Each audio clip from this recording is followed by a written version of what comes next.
तो आज की हमारी गेस्ट हैं आश्मीन मुंजाल जी। आश्मीन मैम, बहुत बहुत स्वागत है आपका द गायत्री शर्मा पॉडकास्ट में। Thank you very much for having us here. Thank you. Ashmeen ma'am, सबसे पहले तो मुझे यही बताइए कि मैनिफेस्टेशन क्या है।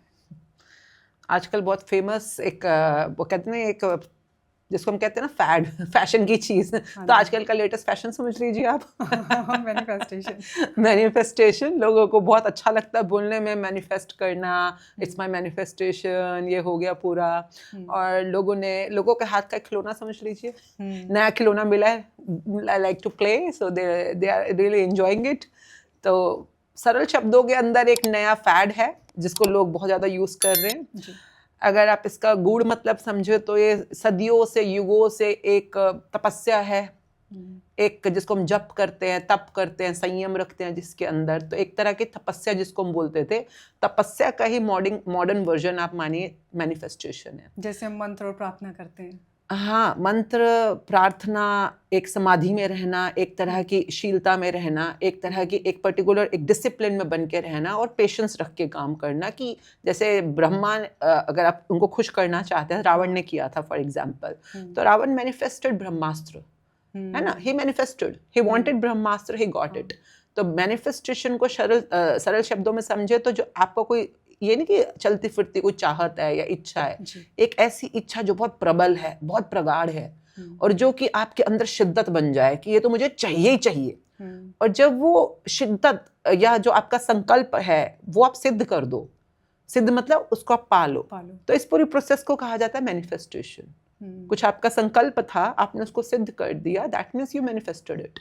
नाउ सेइंग दैट इट्स अब उस पूरी प्रोसेस में जो डिसिप्लिन लगेगा सो लगेगा, जिसमें चाहे एफर्मेशंस हैं, जिसमें चाहे विजुअलाइजेशंस हैं, जिसके अंदर चाहे जो भी प्रोसेस आएगी, लॉ ऑफ अट्रैक्शन आएगी, ग्रैटिट्यूड आएगा, सब कुछ आएगा।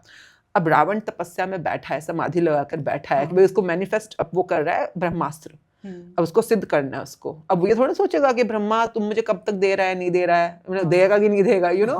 वो पूरा सरेंडर्ड है ब्रह्मा जी को, और पूरा वो शिद्दत से बैठ के ओम ब्रह्माय नमः, ओम ब्रह्माय नमः अपना एफर्मेशंस में लगा हुआ है। Even not a single break, you know, it's like continuously. कोई खाना पीना सब भूल जाते हैं उस टाइम पे लोग। तो मैनिफेस्टेशन इज लाइक अ तपस्या, like how much strongly you're doing it, and then आप जप भी कर रहे हो साथ साथ में, जो वो एफर्मेट उसमें मंत्रोच्चारण कर रहे होते हैं। तो what are you जपिंग right now, you know, आप किस चीज़ का एफर्मेशन कर रहे हो। हम लोग चाहते हैं तो कुछ है, बोल कुछ हो रहे होते हैं। और कितने फ्रिक्वेंसी में हम बोल रहे हैं, सांस में बोल रहे हैं, नहीं बोल रहे हैं, that depends upon your practice. And then उसके बाद एक संयम होना है ना, यू हैव दैट पेशेंस। ये नहीं कि अभी जब मांगा तो अभी चाहिए। आप कई बार पुरानी स्टोरीज आप सुनो, उनके बॉडी बिल्कुल जड़ हो जाती है ना, उनके पौधे उगाते हैं, मिट्टी जम जाती है, तब भी वो अपनी समाधि नहीं खोलते हैं, कुछ भी, सब कुछ भूल जाते हैं वो लोग, सिर्फ उस चीज के ऊपर अपना पूरा मैनिफेस्ट करके पूरी पावर वहां टिका के रखते हैं। तो that's the real version of manifestation, which हम, जो कि हमारे देश में तो कितने लोगों ने सिद्ध करके पहले हमें सिखाया हुआ है। कितनों ने, राम जी ने किया हुआ है ना, रावण ने किया, कितनों ने किया हुआ है यार। उसी चीज का मॉडर्न वर्जन आप जो आजकल सुनते हैं, पर हमने ना हर चीज को खिलौना बना दिया है। मतलब कि मैंने बस बोल दिया तो हो जाएगा, ऐसा ना सोच लिया तो हो जाएगा, और फिर नहीं हुआ तो कहते हैं क्यों नहीं हुआ। तो वो संयम भी नहीं है, सरेंडरिंग भी नहीं है। तो फिर मुझे नहीं पता आप कौन से वाले मैनिफेस्टेशन की बात कर रहे हैं। Where I come from, I know in the background that is the reality. पर मेरे को खुद पता है कि क्या मुझ में उतनी शिद्दत है, क्या मैं वैसे राम जी की तरह या रावण की तरह या परशुराम की तरह या विश्वामित्र की तरह मैं वैसे सच में उस लगन में लग सकती हूँ कि सब कुछ मेरे लिए सेकेंडरी हो जाए और वो मेरी चाहत मेरे लिए प्राइमरी हो जाए।